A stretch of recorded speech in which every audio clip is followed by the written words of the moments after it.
Katanya, niat baik seringkali menjadi landasan sebuah aksi donasi, uluran tangan, kepedulian, dan harapan untuk membantu sesama adalah motivasi mulia di baliknya. Tapi di balik niat baik, ada potensi penyimpangan yang perlu kita cermati. Media sosial kini menjadi wadah utama bagi banyak orang untuk berbagi cerita, termasuk ajakan untuk berdonasi. Fenomena ini menunjukkan kuatnya budaya berbagi di Indonesia, dari penggalangan dana untuk bencana alam hingga bantuan untuk individu yang membutuhkan. Namun, di balik semangat berbagi ini, ada juga cerita yang membuat kita berpikir, apakah donasi selalu berjalan sesuai harapan? Dan bagaimana kita bisa memastikan bahwa niat baik kita benar-benar sampai pada yang membutuhkan? Mari kita simak.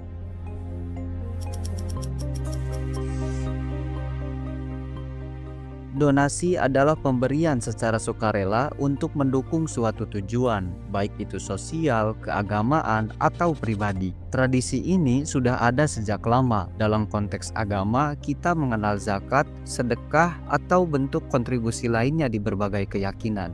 Donasi seringkali menjadi bentuk nyata dari rasa empati dan kepedulian terhadap sesama.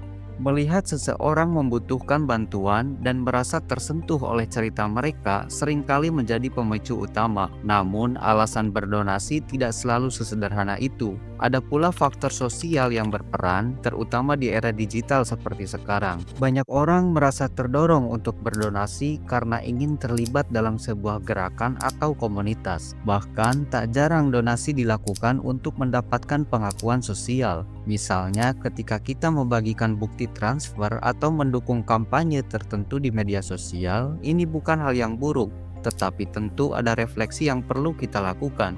Apakah donasi kita benar-benar untuk membantu atau untuk memenuhi kebutuhan personal? Indonesia sendiri dikenal sebagai negara dengan tingkat kemurahan hati yang tinggi. Menurut laporan World Giving Index, lebih dari 80% masyarakat Indonesia pernah berdonasi. Angka ini menunjukkan betapa kuatnya budaya berbagi di negeri ini. Tetapi dengan banyaknya kasus yang mencuat belakangan, apakah kita benar-benar memahami dampak dari setiap donasi yang kita berikan?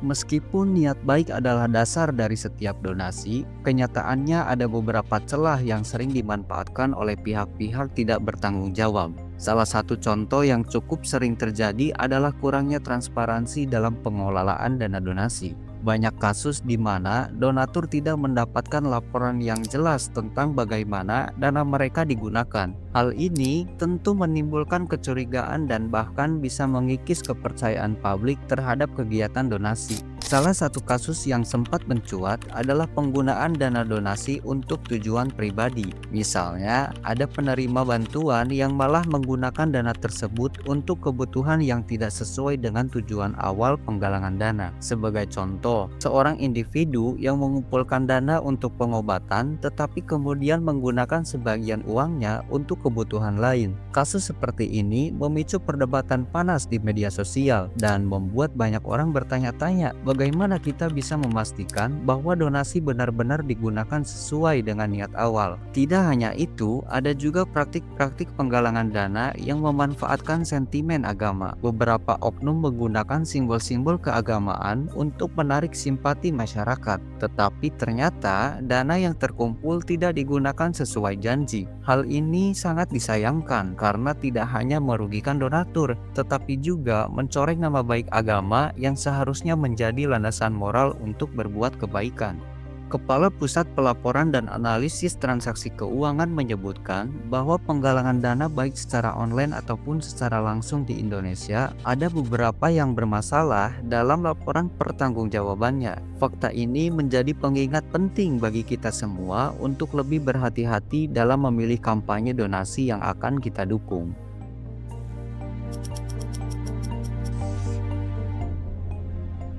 Jika ada satu hal yang perlu kita renungkan, donasi bukan hanya tentang memberi. Donasi adalah komitmen moral dan sosial untuk mendukung perubahan yang lebih baik. Oleh karena itu, penting bagi kita untuk tidak hanya berfokus pada jumlah yang diberikan, tetapi juga pada proses dan dampaknya. Salah satu langkah awal untuk membangun budaya donasi yang bertanggung jawab adalah dengan mengedepankan edukasi. Kita perlu lebih memahami apa yang kita dukung dan memastikan bahwa lembaga atau individu yang menggalang dana memiliki rekam jejak yang baik. Selain itu, kita juga perlu mendorong adanya regulasi yang lebih ketat untuk mengawasi aktivitas penggalangan dana, baik secara offline maupun online. Namun, tanggung jawab ini tidak hanya ada pada pengelola donasi. Sebagai donatur, kita juga memiliki peran besar, misalnya dengan meminta laporan pertanggungjawaban atau memberikan masukan yang konstruktif kepada lembaga yang kita dukung. Transparansi adalah kunci, dan itu harus menjadi budaya bersama agar kepercayaan publik terhadap kegiatan donasi tetap terjaga.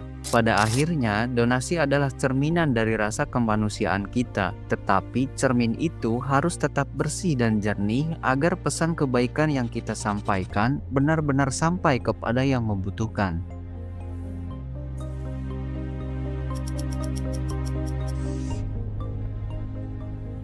Donasi adalah bentuk nyata dari rasa peduli kita terhadap sesama. Namun di balik setiap niat baik, ada tanggung jawab besar yang harus kita pikul bersama. Dalam dunia yang semakin kompleks ini, penting bagi kita untuk tidak hanya berbuat baik, tetapi juga bijak dalam melakukannya. Jadi bagaimana menurut kalian? Apakah budaya donasi kita sudah cukup bertanggung jawab? Apa yang bisa kita lakukan untuk memastikan bahwa donasi benar-benar bermanfaat? Bagikan pendapat kalian di kolom komentar. Jangan lupa untuk like serta subscribe untuk pembahasan menarik selanjutnya.